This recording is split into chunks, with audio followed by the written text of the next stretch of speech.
Welcome to the Daily Word, verse by verse. Grab your Bibles and follow along as we study the book of Romans. Keep in mind, I'm using the Holman Christian Standard Bible, so if you're using a different translation, the read is different, but the message is the same. Okay, we're in chapter 8.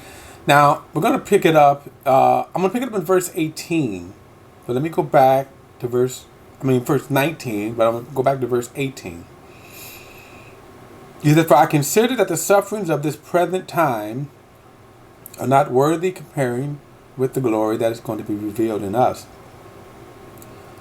Our hope at the revelation. By the way, the word hope. I'll get into that later, but what we hope for doesn't have an if on it. What we hope for doesn't have an if on it. In other words, it would be like you buying something. In these days, we can purchase online and all of that, right? With our credit cards.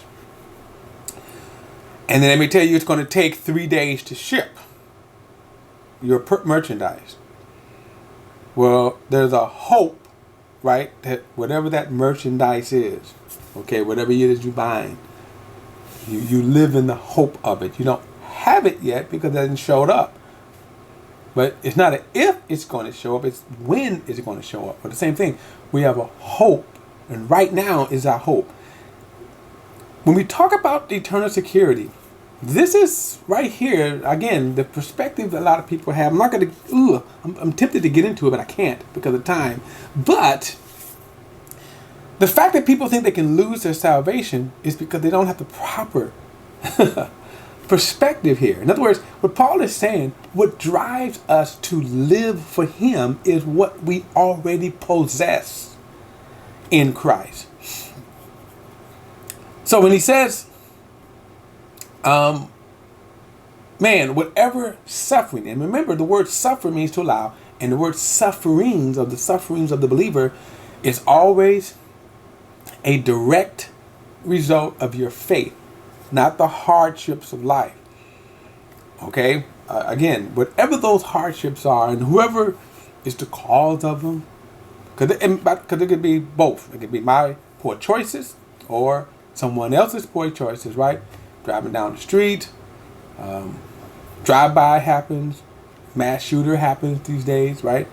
So now the actions of someone else, government, right? The actions of government. We've been fighting a war in the Middle East for the last almost 20 years now because of the actions of a president, right? Okay. Those actions produce hardships for those, when the loved one die in a war. Okay. Anyway, verse 19, we get a glimpse of something here that I think is important too, and that is the kind of purpose of God. It's not going to be all in all answer. However, look at verse 19. He says, "For this creation eagerly waits with anticipation for God's sons to be revealed." Now, what God is doing in this time period, in this age, and this is important, what God is doing. So many people ask the question, how come God isn't speaking? So many people ask, well, where's God in all the confusion? Instead of asking what God is saying. And the main thing is what God is saying is repent. The invitation, be a part of the family. So the greater question is, why don't you want this? Why don't you want to be an heir of God and a joint heir with Jesus Christ? Why don't you want that? Do you realize that question is, I've never heard it asked. People get into these debates about all kinds of things to me that really doesn't, you get into these debates about, with an unbeliever about, the validity of the Bible and evidence of the Bible, and they don't care about that. My question is, why don't you want to be an heir of God and a joint heir with Christ? Now, I said that This is what God is doing in the earth today. And there is a lot about God that we couldn't even begin to scratch the surface of understanding. But what we can understand, in other words, what God did reveal, is enough to begin our journey and start, right? And one of the things is what he's doing in the earth today. So when you say, well, why does he allow all of the evil? Well, because he's gathering the family. That much we do know. Why doesn't he fight? Why doesn't he stop evil? Why doesn't he do this? Well, because he's gathering the family. The question is going to be, if you're rejecting God's message, why are you rejecting it? Why are you rejecting his love? Why are you rejecting being a part of his family, being the heir of God, the promise of a new body? Why are you rejecting that? Now, what we also see here is in verse 19, he says, the creation eagerly waits. Now, what creation is he referring to? The earth, the universe. Very interesting thought here that sin contaminated God's creation. The fact that there is darkness is a reminder of that. Now, how do we know that, by the way? How do we know? When you look at the night sky, darkness. Do you know God doesn't like darkness? He doesn't. God doesn't like darkness.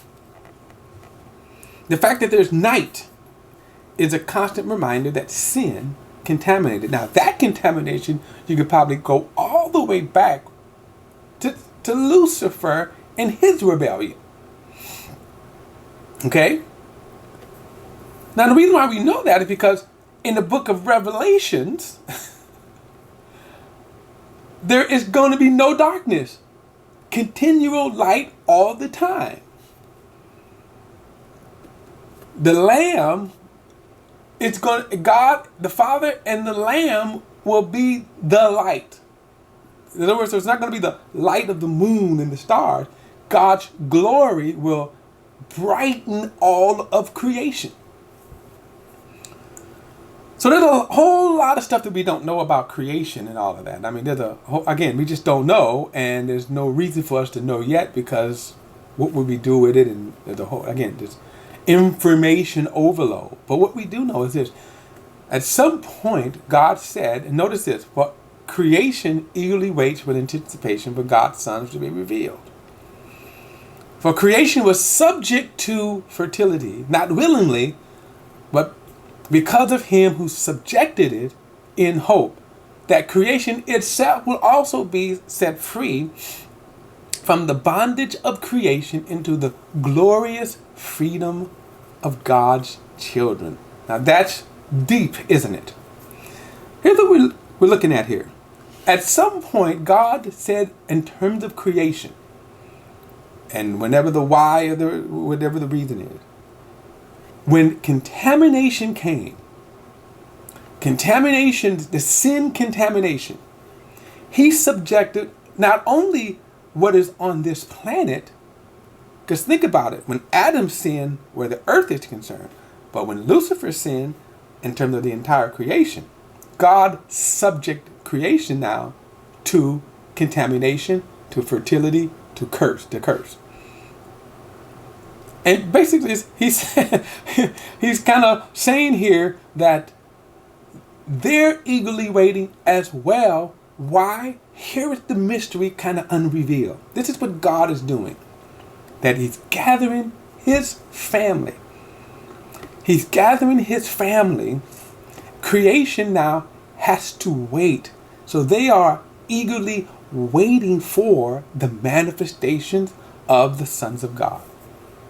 That's the revelation that we have right here. So creation was subject, not willingly, in other words, they didn't want to be, but because of him who's subject in hope.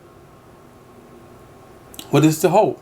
That the creation itself will be set free from the bondage of corruption into the glorious freedom of God's children. Notice the end point is what?